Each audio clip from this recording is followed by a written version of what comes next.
मध्य प्रदेश के खाद्य नागरिक आपूर्ति एवं उपभोक्ता संरक्षण मंत्री गोविंद सिंह राजपूत ने अपने विभाग के 2 वर्षों की उपलब्धियों का रिपोर्ट कार्ड पेश किया।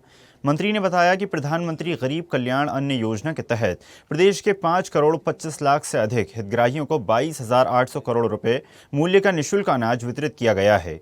मुख्यमंत्री अन्न सेवा जागरूकता कार्यक्रम के माध्यम से राशन वितरण प्रणाली को पूरी तरह पारदर्शी बनाया गया है। हितग्राहियों को मोबाइल पर SMS के जरिए राशन दुकान पर अनाज पहुंचने और वितरण की जानकारी भी दी जा रही है। 26 जनवरी और 2 अक्टूबर को ग्राम सभाओं में पात्र हितग्राहियों की सूची का वाचन किया जा रहा है। साथ साथ मेरा eKYC ऐप जिसमें चेहरा सत्यापित होता है, उसकी व्यवस्था भी हम लोगों ने की है। 5 वर्ष के बच्चे और 80 वर्ष के वृद्धों के लिए करीब और दिव्यांगों सहित 15 लाख हितग्राहियों के eKYC में हमने छूट भी दी। हम या आप लोग हमारे पत्रकार साथी कभी कभी सुनने में आता होगा कि हमारे वृद्ध लोग कहते हैं कि हमारा अंगूठा काम नहीं कर रहा है, इसलिए हमको राशन नहीं मिल रहा है। तो हमने नॉमिनी की व्यवस्था की है। अगर कोई दिव्यांग व्यक्ति, कोई वृद्ध व्यक्ति ये कहेगा कि हमारा अंगूठा काम नहीं कर रहा है, तो वो किसी व्यक्ति को अगर नॉमिनी कर देगा कि हमारा राशन हमारा बच्चा तो नहीं, उसका नाती पोता है या वो नहीं है, तो किसी मोहल्ले का व्यक्ति है, उसके लिए भी हम राशन देंगे। ये हमने व्यवस्था नई की है ताकि कोई भी व्यक्ति राशन से वंचित ना रहे। ये हमारा विभाग का और हमारा उद्देश्य है।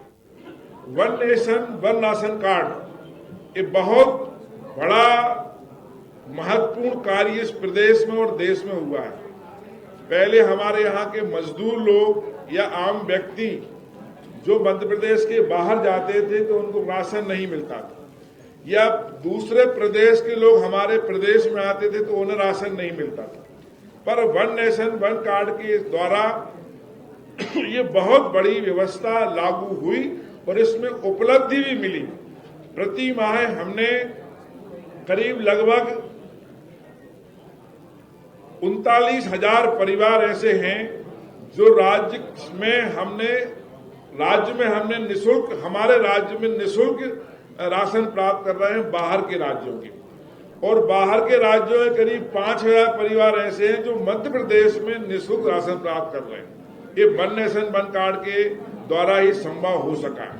वेयर हाउसिंग कारपोरेशन में संचालित गतिविधियों को हमने रियल टाइम मॉनिटरिंग हो, इसकी व्यवस्था भी की है। इसके लिए भी हमने 3 ऐप लॉन्च किए हैं। पहला नमी मापक ऐप, इस ऐप के द्वारा हम FCI के मापदंड अनुसार अनाज में नमी की कमी अधिकता नापने का काम करेंगे। दूसरा ऐप हमने लॉन्च किया है फ्यूमिगेशन ऐप। इस ऐप के द्वारा हम भंडारित अनाज में समय समय पर दवाओं के छिड़काव का भी हम पर्याप्त मात्रा में देखेंगे, पर्यवेक्षण करेंगे।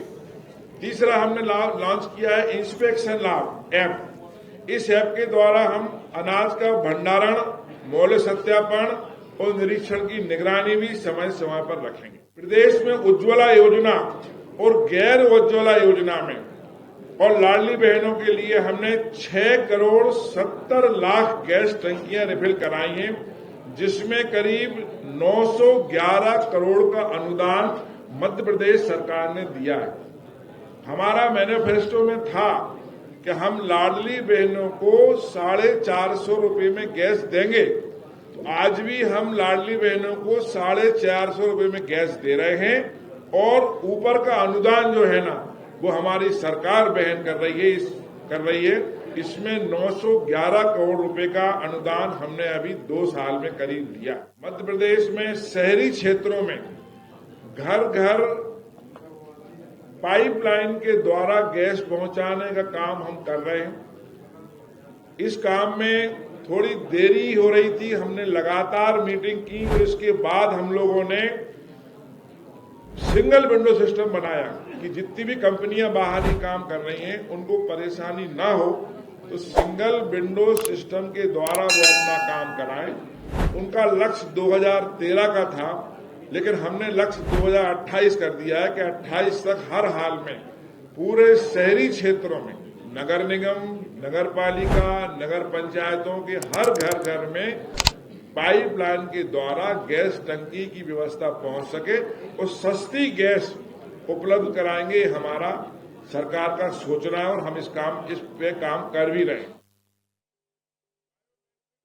देखते रहिए स्वदेश न्यूज। अगर आप इस वीडियो को सोशल मीडिया हैंडल फेसबुक या इंस्टाग्राम पर देख रहे हैं तो हमें फॉलो करें। अगर यूट्यूब पर देख रहे हैं तो सब्सक्राइब करें और बेल आइकन दबाना ना भूलें।